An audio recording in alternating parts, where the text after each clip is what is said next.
Hello students, good morning. Now we will discuss the last part of poverty. We already discussed the meaning, types of poverty, that is absolute poverty, relative poverty, structural poverty, urban poverty, rural poverty. Then we discuss the various causes of poverty. We also discuss remedies on poverty, that is control on population, agriculture, rural works, rural industrialization, minimum wages, skill development, etc.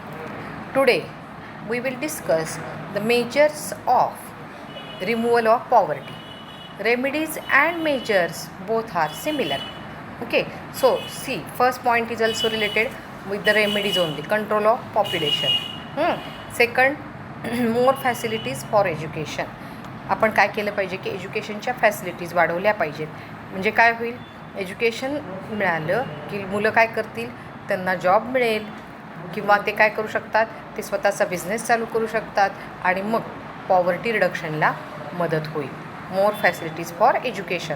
मग government काय करू शकतं की various subsidies देऊ शकतं, नवीन नवीन शाळा open करण्यासाठी अनुदान देऊ शकतं आणि मग त्यामुळे काय होईल, शिक्षणाच्या फॅसिलिटीज वाढतील आणि शिक्षण सगळीकडे पसरलं की काय होईल की दारिद्र्य कमी व्हायला मदत होईल. कारण ते स्वतः जॉब शोधतील किंवा छोटा मोठा बिझनेस करतील आणि काय होईल, त्यांचं स्टँडर्ड ऑफ लिव्हिंग हाय व्हायला मदत होईल.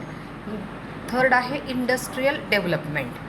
आता इंडस्ट्रियल डेव्हलपमेंट करण्यासाठी काय करायला पाहिजे, गव्हर्मेंटनी काही वेगवेगळे मेजर्स, उपाय योजलेले आहेत. आपण ते नेक्स्ट स्लाईडला आपण डिस्कस करणार आहोत की इंडस्ट्रीला काय करायला पाहिजे, आपल्याला बूस्टिंग केलं पाहिजे. इंडस्ट्रीला वेगवेगळे रॉ मटेरियल सप्लाय होतं आहे का, त्यांना ट्रान्सपोर्टेशनच्या फॅसिलिटीज आहेत का, त्यांना इलेक्ट्रिसिटी चांगल्या पद्धतीची मिळते आहे का, हे सगळं गव्हर्मेंट पाहत असतं. गव्हर्मेंट त्यासाठी वेगवेगळ्या सबसिडी देत असतं आणि मग त्यामुळं काय होईल, इंडस्ट्री चांगली चालू लागली की त्यात बऱ्याच लोकांना एम्प्लॉयमेंट मिळेल आणि पॉवर्टी कमी होण्यास मदत होईल. लक्षात आलं. आणि लास्ट आहे टू इन्क्रीज एम्प्लॉयमेंट अपॉर्च्युनिटीज. एम्प्लॉयमेंटच्या अपॉर्च्युनिटीज कशा वाढतील, वेगवेगळ्या क्षेत्रामध्ये एम्प्लॉयमेंट कसा वाढला जाईल हे पाहणं गरजेचं आहे. लक्षात आलं. आता शेवटचा आहे आदर्स. आदर्ससाठी मी काय केले, नेक्स्ट स्लाईड बनवली आहे बघा. Government program to removal poverty.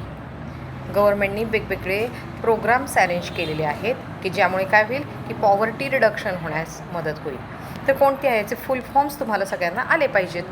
First आहे बघा, दिसते का तुम्हाला, मी आज आणि PPT पण मी काय केलेली आहे, तुम्हाला सेंड केलेली आहे. कोणते कोणते प्रोग्राम आहेत. फर्स्ट आहे IRDP, industrial rural development programme.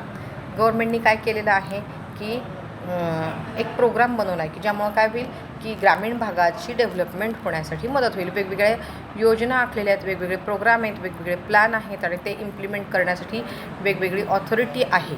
समजलं. बरं, नेक्स्ट आहे DPAP, drought prone area programme. ज्या ठिकाणी दुष्काळ पडतो त्या दुष्काळासाठी काही निधी देणे, काही वेगवेगळे विकास कामं, डेव्हलपमेंटचे प्रोग्राम्स अरेंज करणं, इम्प्लिमेंट करणं, यासाठी हा प्रोग्राम आहे. Then MNP, minimum needs programme.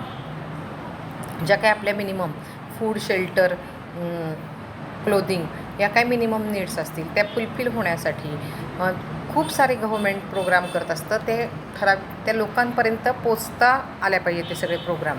लक्षात येते. DDP, desert development programme. वेगवेगळ्या वाळवंटामध्ये किंवा आपण म्हणतो की कुठला एरिया म्हणता येईल आपल्याला की अशा एरियामध्ये की जिथे लोकवस्ती कमी आहे आणि एकदम टेम्परेचर हाय आहे, अशा ठिकाणी लोक राहत नाहीत. मग ते आणि किंवा राहिले तरी त्यांची डेव्हलपमेंट होत नाही. मग त्यासाठी वेगवेगळे प्रोग्राम अरेंज केले जातात. आता ही माहितीच आहे तुम्हाला, PMGY, प्रधानमंत्री ग्रामोदय योजना, ही तुम्ही ऐकलेली आहे. प्रधानमंत्री त्याच्यामध्ये आपला फंड इन्व्हेस्ट करत असतात आणि त्याद्वारे काय केले जातात की वेगवेगळ्या योजना आखल्या जातात आणि ग्रामोद्योगाला पण चालना मिळते. ह्याच्यामुळे जे रुरल एरियामध्ये छोटे छोटे उद्योग असतात यांची डेव्हलपमेंट होण्यासाठी या योजना आपल्याला काय होतात, मदत करत असतात. त्यानंतर IAY, इंदिरा आवास योजना. आपण आपल्या गावामध्ये सगळीकडे बघितले असेल की गव्हर्मेंट काय करतं की लोकांना राहण्यासाठी घरं पुरवते. इंदिरा आवास, आवास म्हणजे घर, बरं ना. फुकट त्यांना काय केलं जातं की तुम्ही चांगल्या घरात राहा, तुम्ही चांगलं जीवनमान जगा, जेणेकरून काय होईल की तुमच्याकडचं दारिद्र्य कमी होईल, तुम्हाला वेगवेगळ्या एम्प्लॉयमेंट अपॉर्च्युनिटीज मिळतील आणि तुमचं डेव्हलपमेंट होईल. म्हणून ही इंदिरा आवास योजना पण यातली एक आहे. त्यानंतर PMGSY, प्रधानमंत्री ग्राम सडक योजना. रस्ते दुरुस्तीची कामं चाललेली दिसतात, नवनवीन रस्ते बनवत असतात. ते कोणत्या योजनेअंतर्गत असतात? PMGCY, प्रधानमंत्री ग्राम सडक योजना. गव्हर्मेंट काय करतं, याच्यासाठी वेगवेगळं फंडिंग करतं आणि त्याच्यामुळं नवनवीन एम्प्लॉयमेंट अपॉर्च्युनिटीज निर्माण होतात, लोकांना काम मिळतं, रोजगार मिळतो आणि त्यांचं दारिद्र्य कमी होण्यासाठी मदत होते. समजलं? हा शेवटचा पार्ट होता. हा मी पहिल्या PPTमध्ये ॲड केलेला नव्हता, माझ्या लक्षात आलं नाही म्हणून आता मी ॲड केले आणि तुम्हाला रिवाइज्ड PPT पण दिलेली आहे, नोट्स पण देणार आहे. समजलं? आत्ता कुठला चॅप्टर बघितला आपण? पॉवर्टी पाहिला, बरोबर. छोटासा चॅप्टर होता पण तो झालेला आहे 11वी 12वीमध्ये, त्यामुळे मी डिटेल फारसं तुमचं घेतलेलं नाही. पॉवर्टी म्हणजे काय आहे? Poverty is a situation in which a major section of people in the society are unable to fulfill even basic need of life such as food, clothing and shelter due to lack of sufficient income.